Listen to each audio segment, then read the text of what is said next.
This what if starts with Tanjiro Kamado at his home that he has an entire loving family. And Tanjiro, well, he would treat them with all the love and respect you can possibly think of. All he would do is cherish his family. He would do things for them as much as he possibly can, help them out whenever he possibly could, and that would include heading down to the village to sell coal as much as possible. And one day, where he believes that if he sells some extra coal, he would actually be able to, pay for a little bit of a better end of year for his family. So he decides to take the trip during the heavy snow. And as he takes that trip, heads down and finally makes it to the village, he spends some time with the village people, and also, well, helps them out as well. Tanjiro is known to be a helpful person, known to be a very nice person, and known to be somebody who would do really anything for anybody. And this is the type of person you would always want around you. The type of person you would always want to treat with respect and cherish your entire life. And Tanjiro would help all the villagers, but eventually would lead to the nighttime coming. And it would eventually lead to him not being able to head up to his home because of the arrival of the darkness. And Tanjiro would look out into the darkness itself and wonder, maybe he should just walk up. Maybe he should just walk up and go and head up and not worry about it. There's something comfortable that he feels about the darkness itself. But he's not so sure. He's not 100% sure. Now, he does decide to eventually stay at an older gentleman's home and decides that, you know what, maybe it's best for him to stay here just in case that you don't want to run into anything bad. You don't want to run into any creature of the night, right? So he decides to stay there for a while. And as he stays there throughout the night, the next morning he heads up. But as he heads up, he not only can feel this embrace of darkness, but he also begins to smell absolute blood. He doesn't know what it is, where it's coming from, and what's even happening necessarily, but all he smells is blood, and it makes him extremely uneasy, and he wonders to himself, like, what is going on? What is happening? So as he goes up, as he heads up, and as he eventually arrives at his own home, he starts to realize something. That something is extremely wrong. That something is really bad. He looks closely at what's happening at his home, and he realizes quickly that his family is gone. But not in the sense of left or abandoned in him. No, they're gone in terms of death.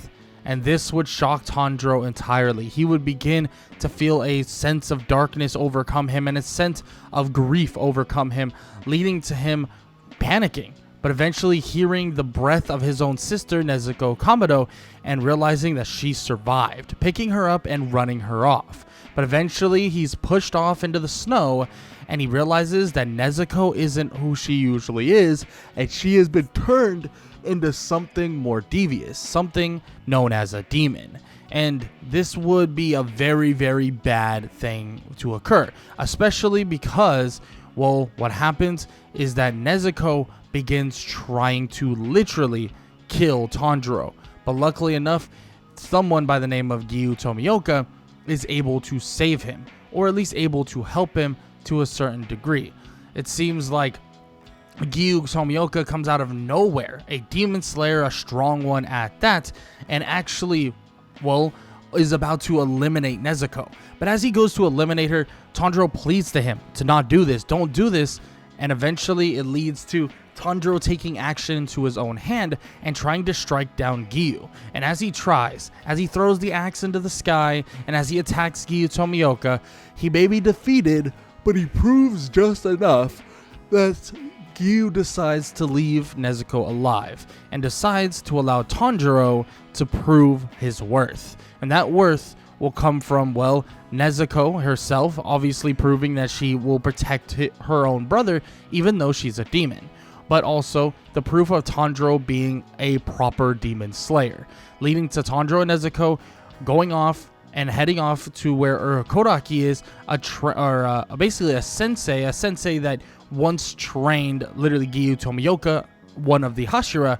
And on top of that, this would lead to Tanjiro and Nezuko encountering their first demon, known as the Temple Demon. The Temple Demon is one that is scary, but as the darkness begins to cover the entire area, Tanjiro begins to feel stronger and faster and more mighty, and as the demon would attack them, he would be able to dodge and weave and get out of harm's way. Nezuko helps with fighting, and yes, they're unable to kill it because they don't have like a sharp blade or anything like that, or even a blade of Nichirin, but they're able to keep up with it to an extent, leading to Urokodaki arriving, tying the thing up and making it so it no longer can move, and waiting for the sun to arrive. And as the sun arrives, it burns up the demon and destroys it entirely. And as the demon is gone, Urokodaki tells the kid that not many people can keep up with a demon like that, and well, not many people have a demon sister that doesn't even want to eat them. And that is definitely something to keep in mind. Definitely something that nobody necessarily would have expected.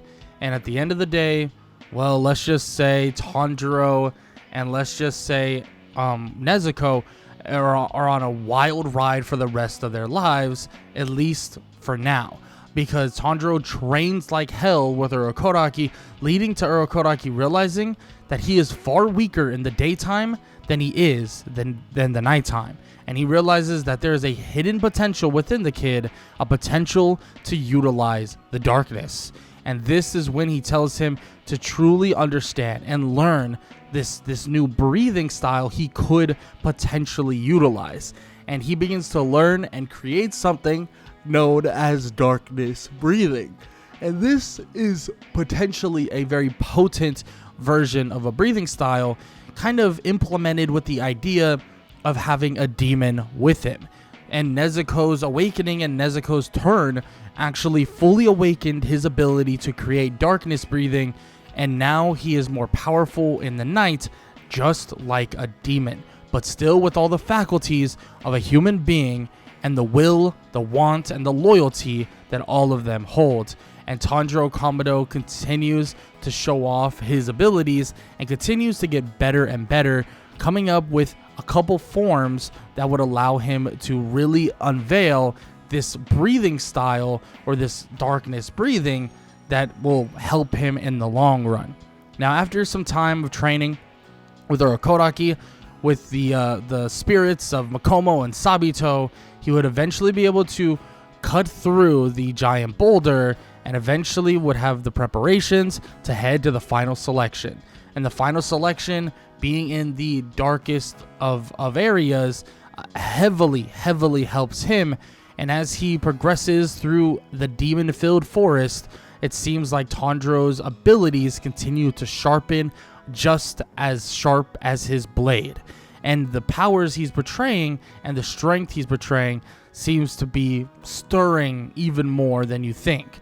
Because when a demon slayer or a future demon slayer gets attacked by the demon known as the hand demon, he shows off the third form of his breathing style called Veil of Dusk. It's a more defensive move, but as he does this, it stirs shadows all around and it acts as a smoke screen, and it makes it look as if various shadows take the form of Tanjiro, confusing the hand demon, leading to him getting the upper hand and leading to him using his second form, the Blackout Spiral. He spins and creates a vortex of slashes, disorientating the enemy and or the demon and cutting through multiple angles of the demon, eventually cutting through the neck and cleanly cutting through multiple different parts of the handyman as well, saving a fellow demon slayer, but also saving a ton of other people that would normally die with his, well, innate ability to truly control the darkness itself. And as he finishes the quote-unquote final exam or the final selection, it seems like Tanjiro is now ready to become a demon slayer, as he stands with many other future demon slayers to pick their Nichirin ore. But there are a couple people watching Tanjiro attentively because they're wondering, what he can truly do and how he was able to do what he did. And Tanjiro kind of doesn't really think too much about it, but does stop a kid by the name of Genya from hurting one of the kind of the head people that run the final selection. And after he grabs his ore through his sense of smell, he heads back to Urokodaki and Nezuko to see that Nezuko is now awakened and that Urokodaki is there waiting and happy that he arrived. And this is when they begin to prepare for his future Demon Slayer missions and his embarking on those said missions. And when he gets his first blade, when he gets his first sword, the sword itself would not just turn black. It would turn into this deep violet-like color, almost like a kind of a mix of this violet or deep violet and black itself. And it seems as if he kind of can control that blade depending on the darkness. During the light itself, it's not as potent, but when it becomes nighttime, the blade becomes even deeper and becomes even stronger. And it seems as if Tanjiro really is borderline the counter to the demons that believe that they get every single advantage during the nighttime. And he would get his chance to prove that to be the case when he goes on a mission and embarks on this mission and meets with Kazumi. This person, this guy, actually had and watched his wife get kidnapped out of nowhere. And this was because of a demon known as the Swamp Demon. And this demon is a scary thing because of its innate abilities. But Tanjiro begins his hunt during the nighttime, leading to him actually realizing that he has an ability to kind of sense where these demons are through the shadows themselves. He doesn't know or even how he's even doing it, but he knows for sure that he is doing it. And that, at the end of the day, is what matters. So eventually he would come across the Swamp Demon before it would even attack a girl and try to take her under, and a fight would break out, and Tanjiro would begin to show the kind of speed he has within the darkness.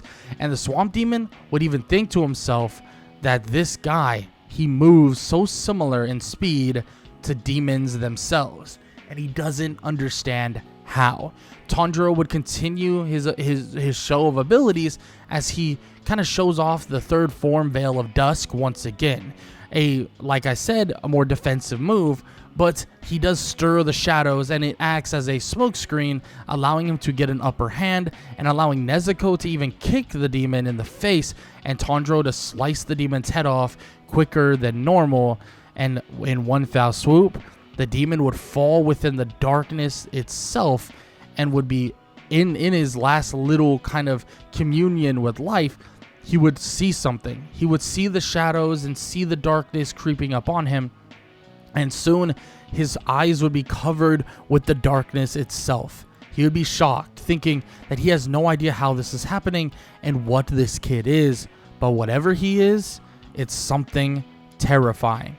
And at one last glance, as the darkness would cover him, he would see the earpiece like earrings on his ears, or on Tanjiro's ears, and realize that he is so much scarier than he even thought. Because as Tanjiro continues and pushing forward, it seems like the earrings or the acts of how he looks becomes more and more apparent. Because when he goes on his next mission, arriving at the city that never sleeps, Tanjiro would have his first encounter with Muzan. Yes, the king of all demons, and he would stand face to face with him, thinking that this is the moment. He would go to strike, go to end this now, as the darkness would surround him once again, but then he would realize he has a kid there, a wife there. He doesn't know what Muzan is doing, he doesn't know what's happening, but he obviously is doing something out of the ordinary, and he decides to hold back and hold off on it, and hold off on actually fighting and or killing the king of demons, but he doesn't even know if he would be able to in the first place. So he watches as Muzan walks away, and as Muzan turns a random person into a demon, and Tanjiro handles it, saving everyone there. But this would lead to him meeting Lere Tamiyao and Yushiro for the very first time.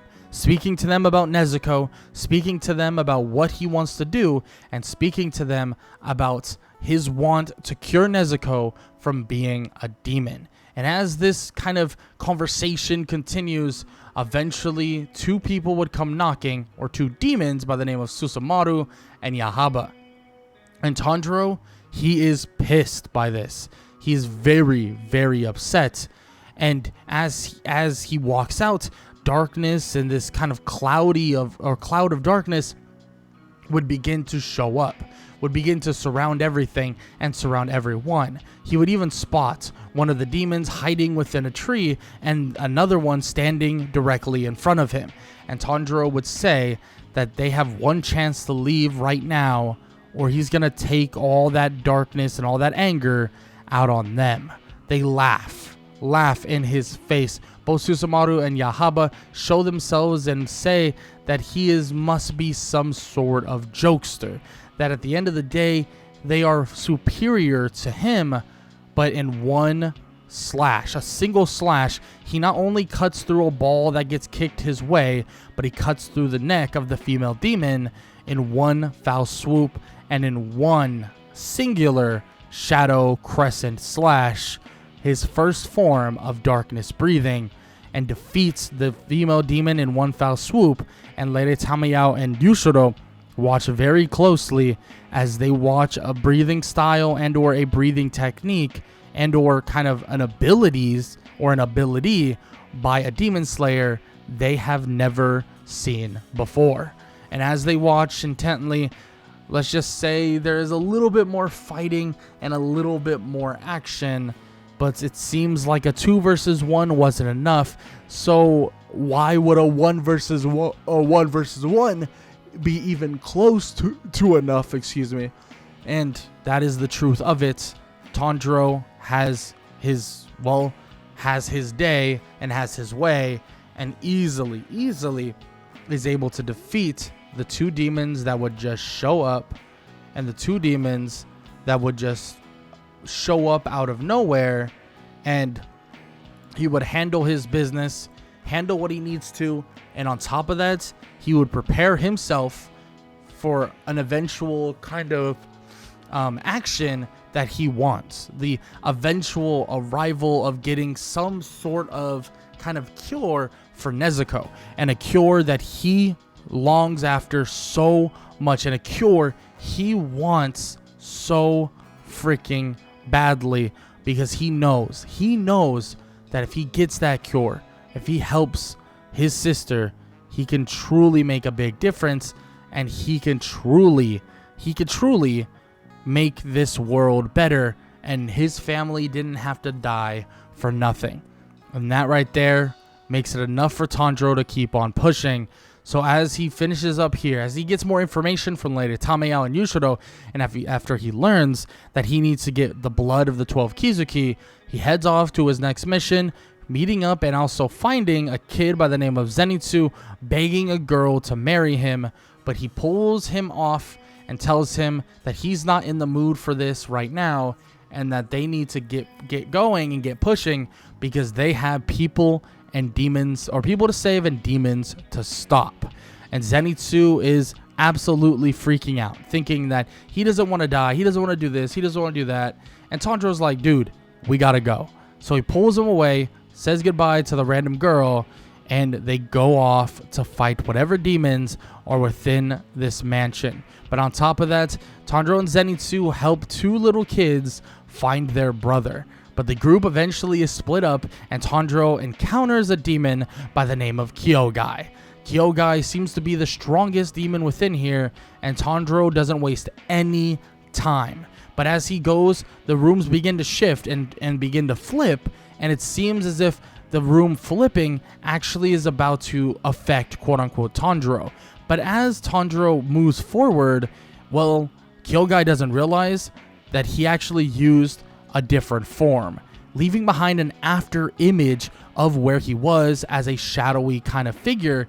And now he's realizing that Tanjiro isn't where he was and is actually in the perfect spot to end the fight borderline instantly. His 4th form, known as Shadow or Phantom Step. And as he phantom steps all his way through, he after images and leaves kind of this dark like image, confusing Kyogai entirely. He's right on his side, on his right side, looking for one swing and one swing only. And as he does, he spirals and he spins as he creates kind of a vortex once again of slashes, slashing through not only Kyogai's neck, but also through his multiple parts of his body. And this would shock even an incoming Inosuke, who drops down and looks to see Tanjiro not only has defeated the demon, but has defeated the demon very easily. And he is flabbergasted by this. He's looking at Tanjiro thinking that this doesn't make sense. How was he able to do this? He must be strong, so they should fight. In which Tanjiro looks at him and says, how about they fight after they get out of here, because he doesn't have any intentions of doing much else. And, well, let's just say Inosuke finally agrees to this, but he says that he's going to get the other demon kills on his own, running away and fighting other demons. And Tanjiro helps get the, well, not only the other kids out of there, but also the brother that they came in here looking for, eventually getting everyone out. And eventually he stands waiting for Zenitsu and Inosuke's arrival. And when they come out, Inosuke comes out swinging. Inosuke, out of nowhere, starts trying to hit and punch and slash at Tanjiro, but Tanjiro is able to at least hold his own. But since the daylight is all surged out outside and he's not in a dark area, it definitely is a lot more difficult for him when combating with someone like Inosuke, leading to Inosuke getting the upper hand, but Tanjiro eventually headbutting him as a last resort, and Inosuke would get knocked out entirely. And eventually it would lead to a bit of a draw, where Inosuke says that he's gonna train his head to basically defeat Tanjiro, but refers him as Banjiro. Now, after all this is said and done, they all group up as a team, Zenitsu, Tanjiro, and Inosuke, and Inosuke is basically told to stay away from the box and or the sister that is in the box. And eventually he would listen after some, a bit of struggle, because we all know he's a bit of a stubborn person, but he eventually listens and he decides, you know what? Okay, fine. I won't bother whatever's in that box. And eventually he says that he just wants a proper one-on-one eventually again with Tanjiro, to really see what he could do. And and see if he could really keep up. And Tanjiro's like, okay, like whatever, that's fine. Like, he doesn't really care. But Tanjiro is basically ready to head off to their next mission, but is stopped by an older woman who actually gives them a place to stay, some food to eat, and some time to kind of sit back, relax, and not do anything too crazy. Everybody needs some downtime, and that's exactly what they're going to be given. Some downtime to breathe, to eat, to relax, and also just prepare themselves in general. And that's perfect, especially because Tanjiro obviously is looking out for some time to relax as well, and so is everyone else.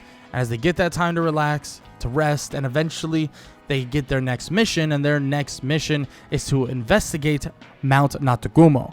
And now Mount Natagumo seems pretty damn scary, but Tanjiro is ready to go, but Zenitsu is quite the opposite, refusing to even go up, but Tanjiro says he has to go anyways. And the only thing that makes Zenitsu go up eventually is the thought that Nezuko is forced to go up with her brother as well. But honestly, the reality is, having Nezuko with him makes her even more protected, and that's what Tanjiro at least believes to a large extent. But Tanjiro's up there, and Tanjiro and Inosuke discover the demon slayer kind of puppets, and they're both able to handle, to a certain degree, to cut through different webbing and stuff like that to help out. But another challenge would come around, as Tanjiro would actually see Rui watching them from afar. The fight with him may not be right now, but it's something that Tanjiro realizes that demon is far greater than any other demon that they're dealing with, at least at this moment. And this would lead them to more and more challenges as they would lead to facing off with the Spider Demon's doll. Now this is a lot more difficult than the other demon slayers, but the Spider Demon's doll basically has no head. So they have to figure out how to slice through it a certain way. So Tanjiro utilizes kind of after images and kind of feints and fakes to basically distract the Spider Demon doll, leading to Inosuke sawing through in kind of like an X-like shape, sawing through the neck and sawing through it so that he can destroy the demon's doll once and for all.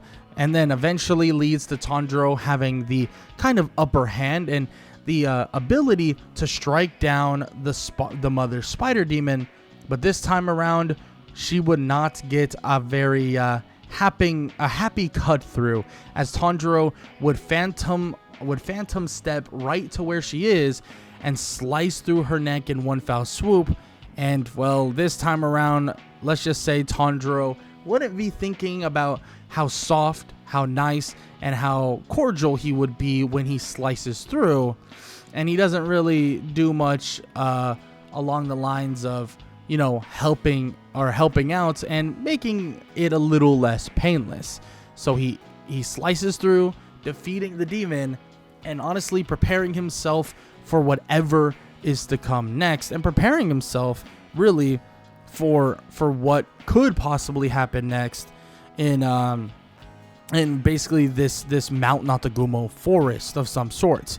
And eventually they would have an encounter with the father spider demon, believing that this demon is actually like a high tier, maybe even 12 Kizuki like demon. But crazy enough, he's just extremely durable, not actually being a part of some sort of 12 Kizuki or anything like that, but is very, very durable at that.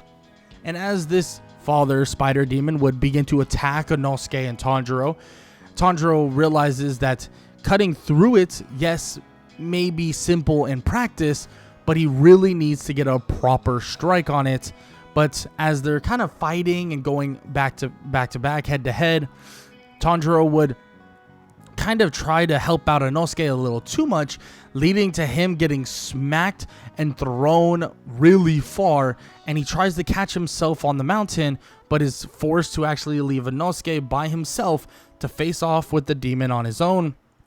And Tanjiro has to hope that, well, Inosuke can handle his business all on his own. And that right there is a little bit scary in its totality, but he has to trust that Inosuke can do it, and has to trust that Inosuke can handle his own business.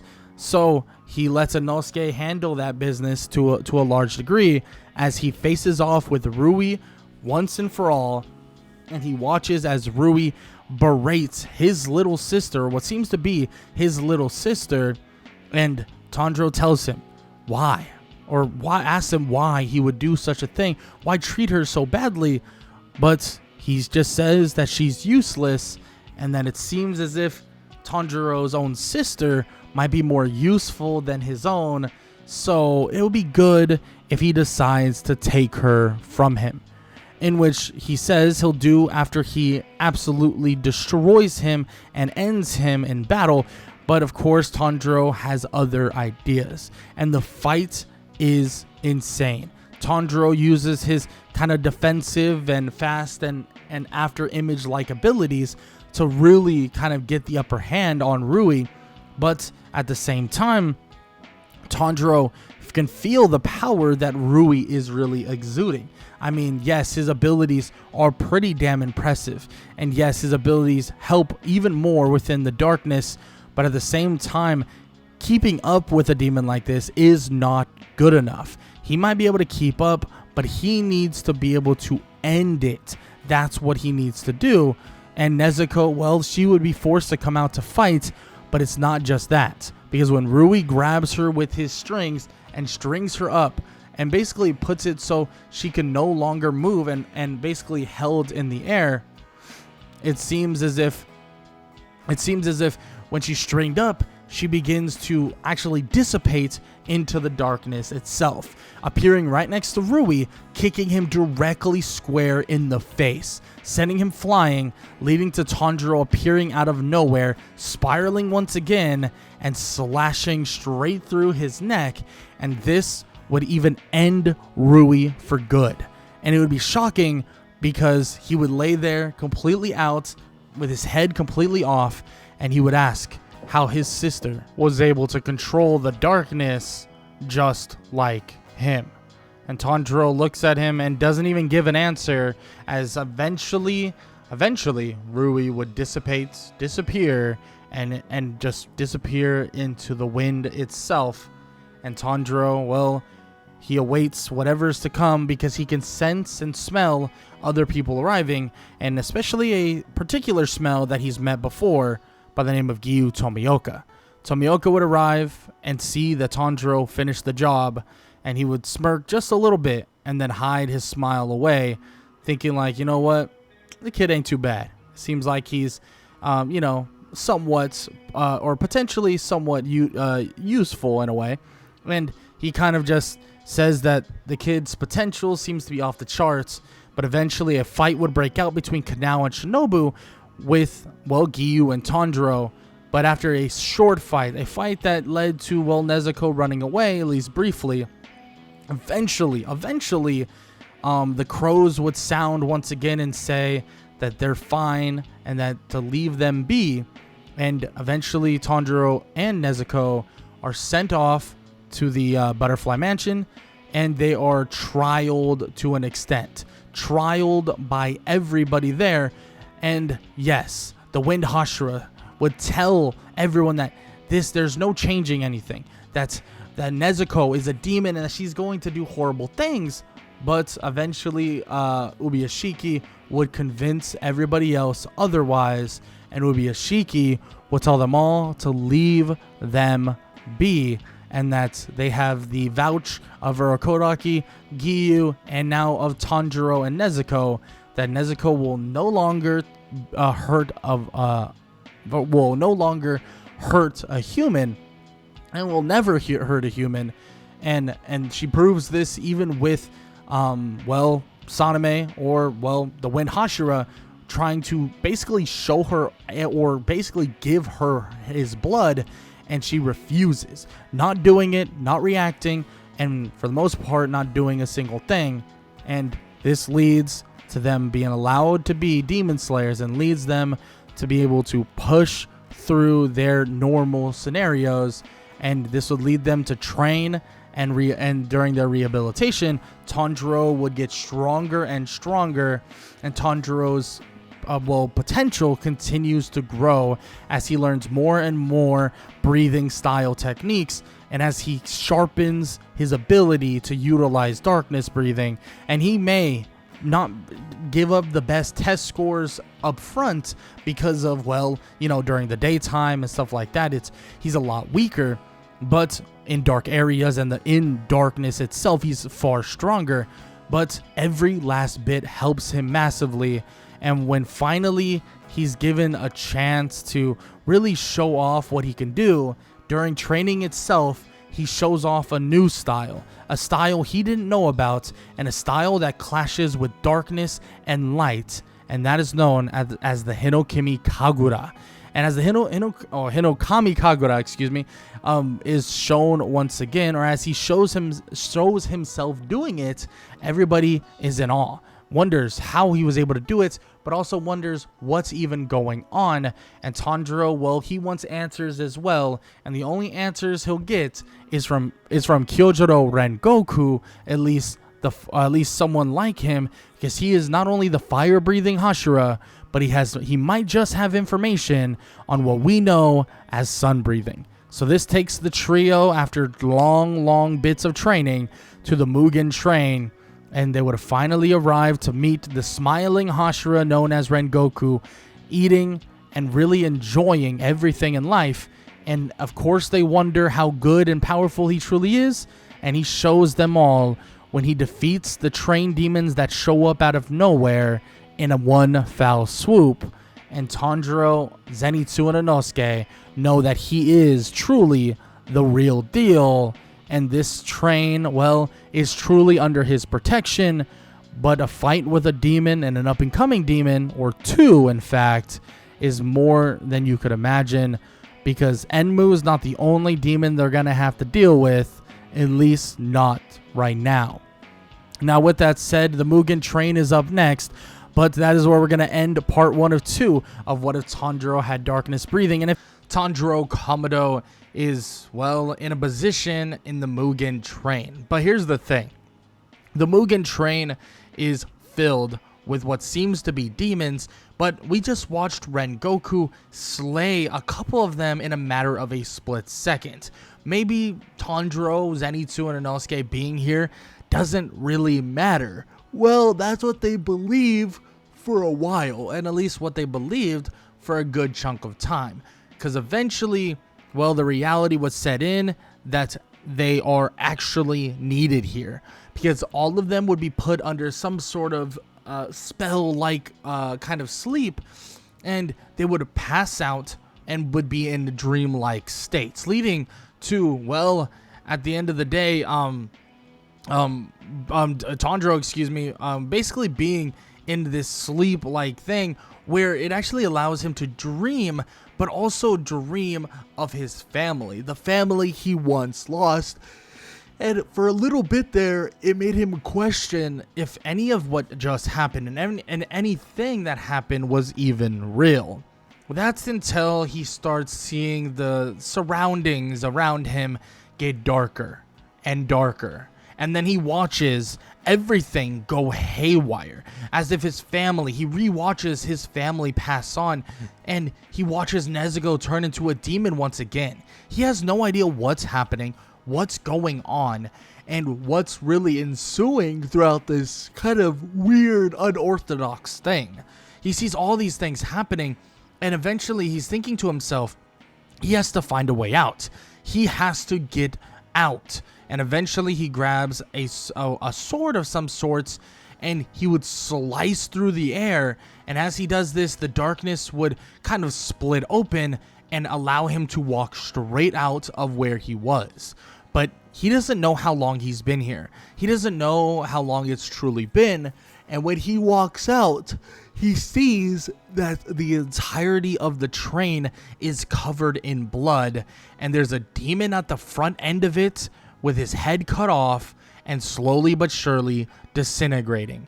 He doesn't know what happened or what's going on, but he can only assume that the darkness, darkness breathing allowed him to actually still utilize his being and his ability to fight and be, a demon slayer while he was completely passed out. He doesn't know how it happened, why it happened, or what's even really happening. But it must be the combination of the darkness within the dream, like a dreamlike state, but also the fact that they were in the pitch of night.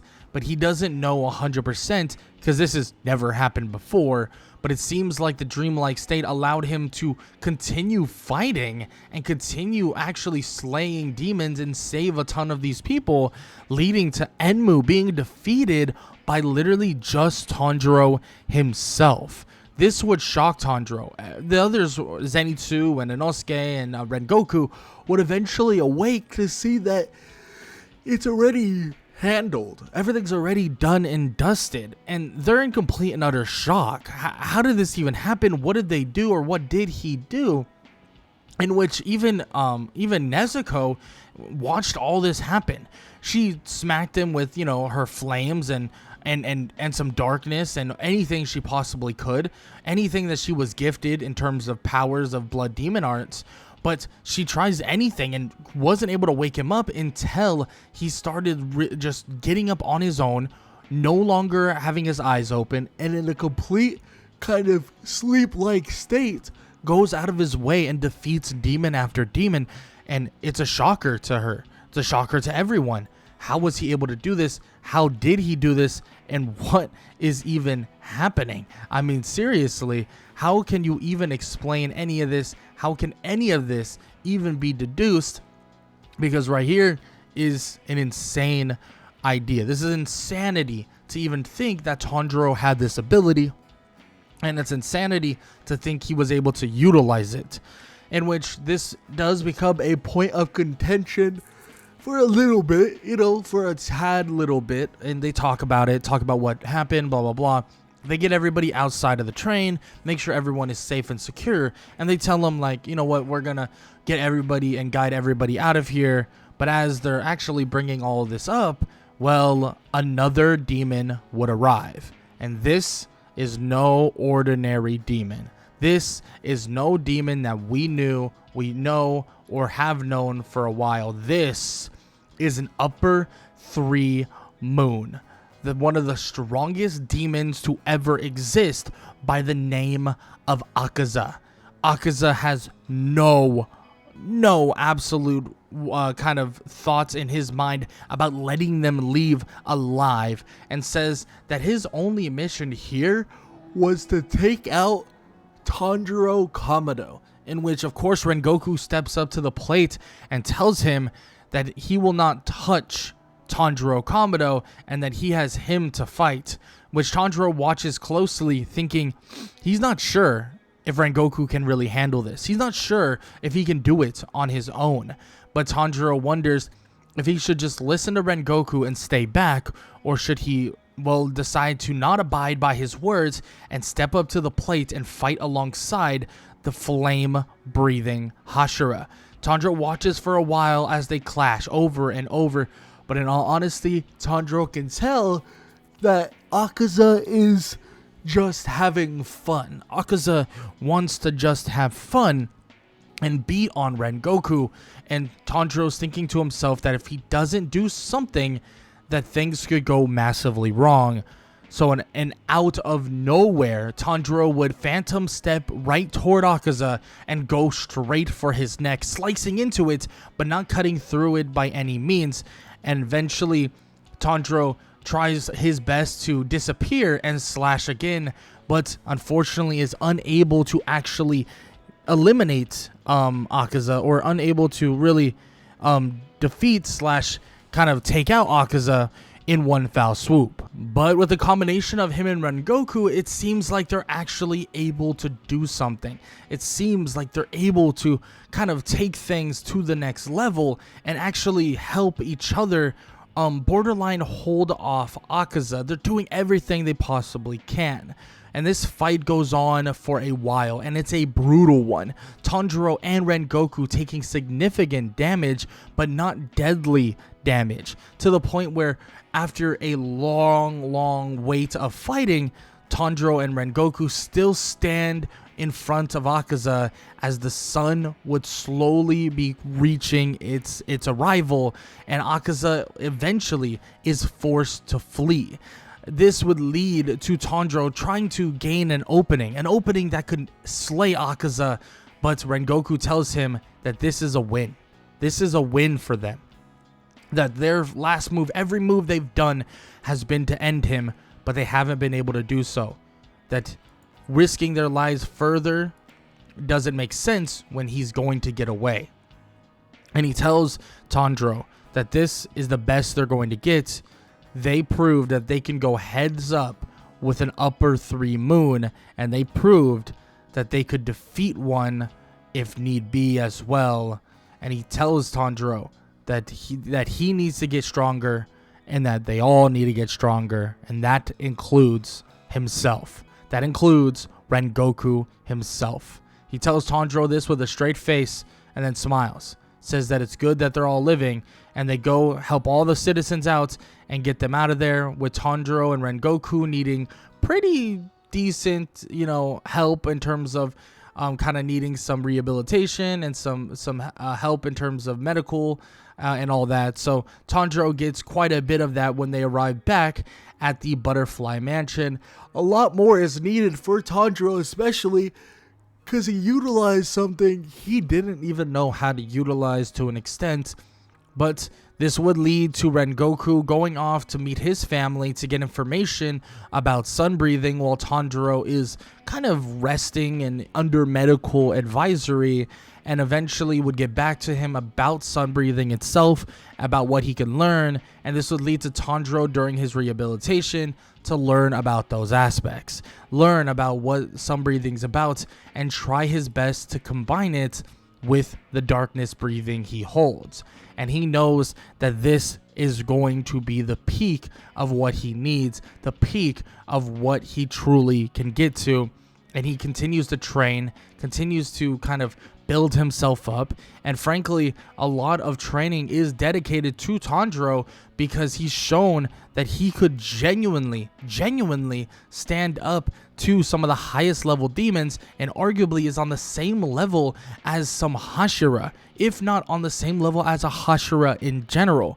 So he continues his training, continues getting stronger, and continues learning more and more and more, leading him to eventually getting caught up in another bit of a mission when Tengen tries to actually kidnap some of the girls, and Tanjiro, Zenitsu, and Inosuke decide to get in the middle of it, ensuing in this mission to save his wives. They disguise themselves as women and or different, like, you know, for future wives for other people, and they enter what is known as a brothel.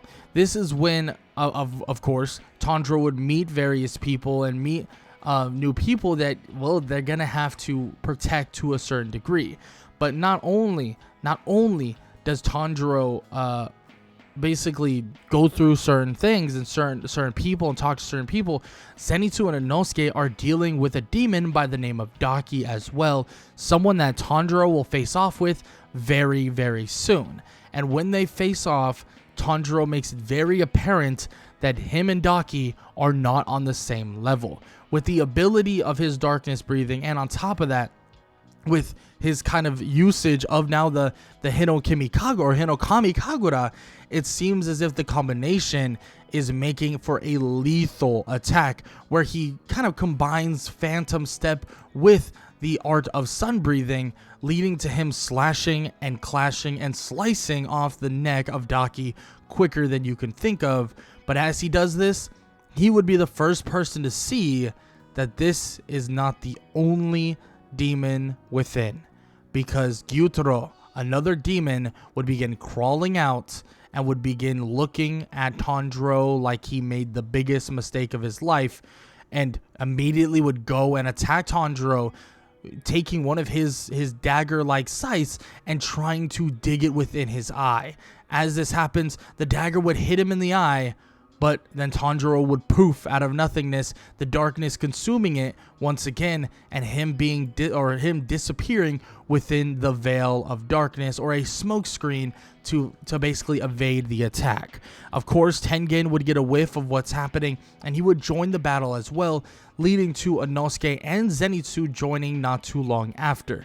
But Tanjiro tells him to basically be wary of those daggers. They seem to have poison dripping from them, or some sort of poison. This would lead to also Nezuko joining in as well, helping the likes of Zenitsu and Inosuke as she awakens even a new form for herself, and even further powers that have been granted to her via the darkness itself.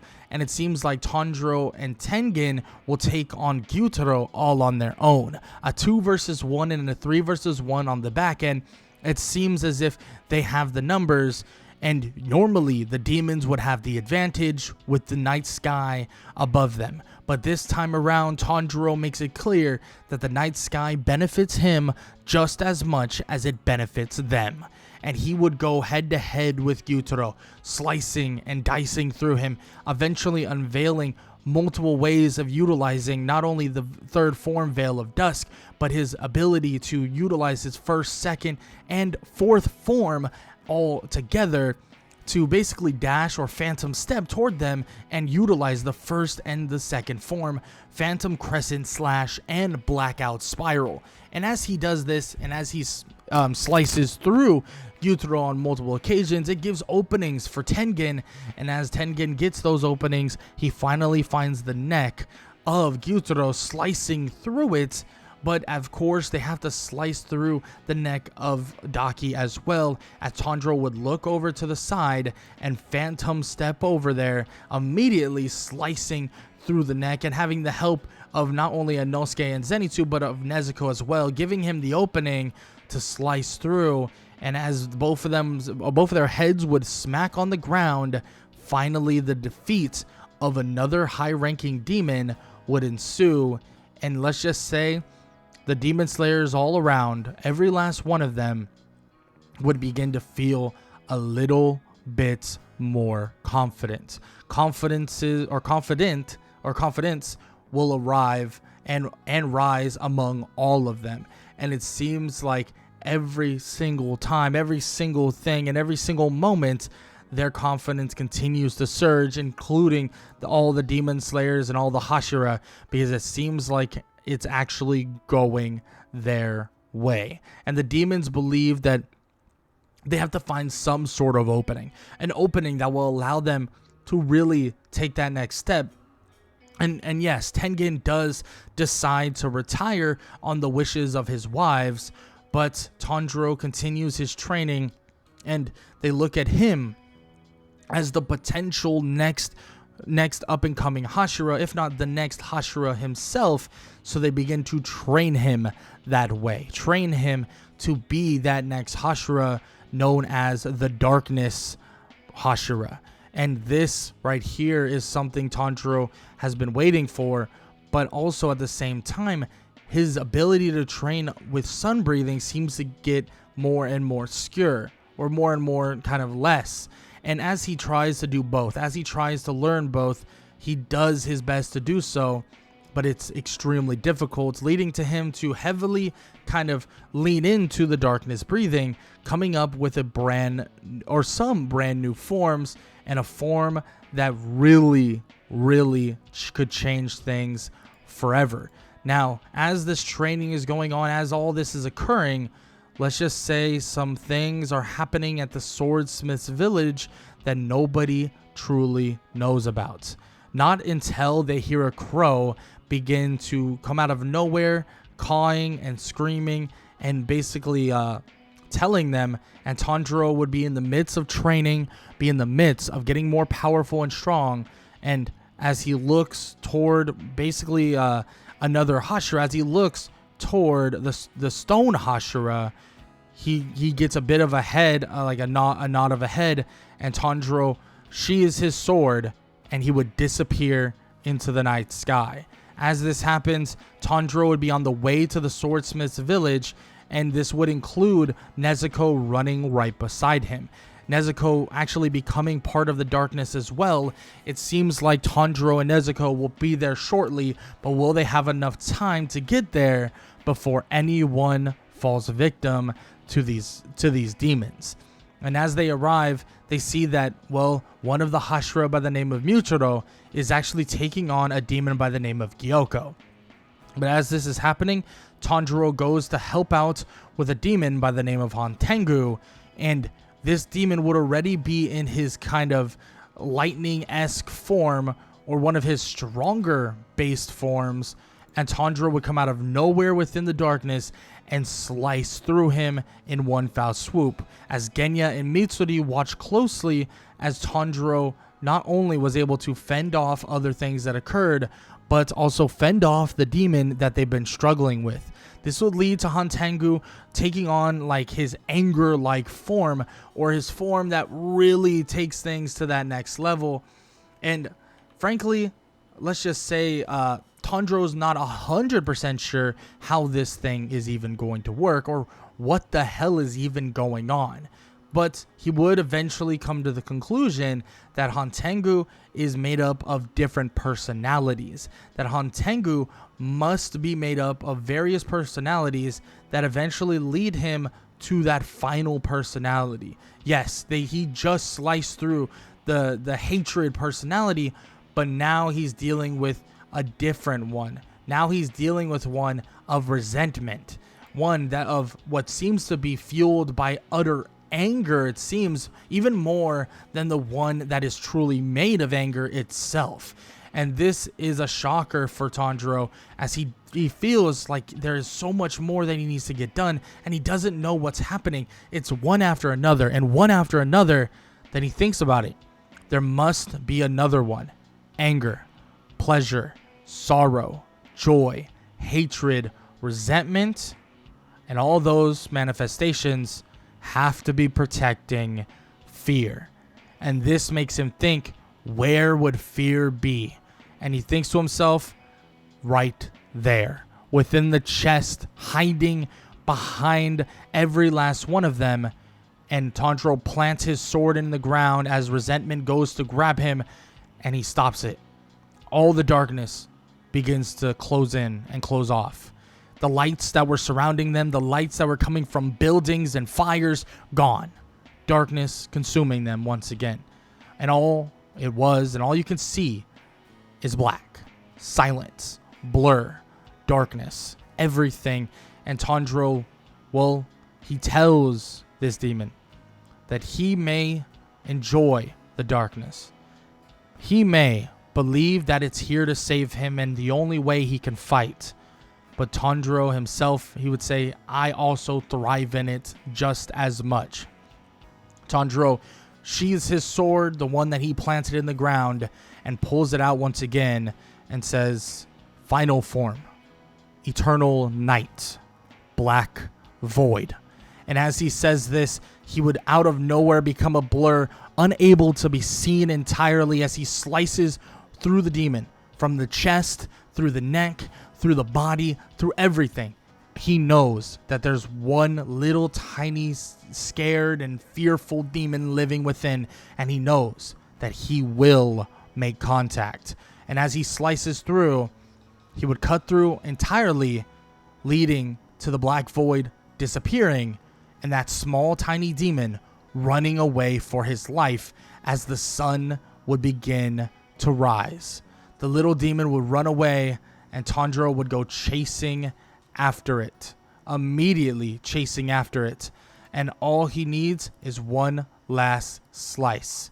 And as he does, and as he thinks of this, and as he basically is about to get there, he looks at that small demon, and he says that it's completely over. And he says, darkness breathing, sixth form, eclipse guillotine.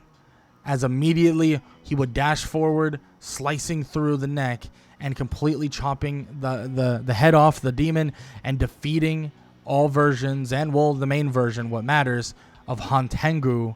And now the demon has been slayed, and now this fight at the Swordsmith's village is over and done with.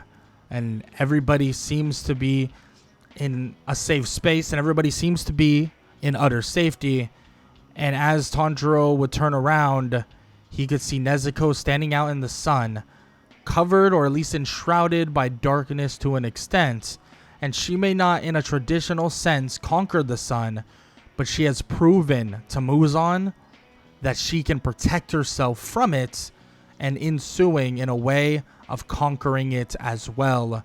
And Tanjiro's in shock, thinking that this can't be real, but Muzan sees this as an opportunity to hunt down his only way of conquering the sun, and he knows it needs to be done.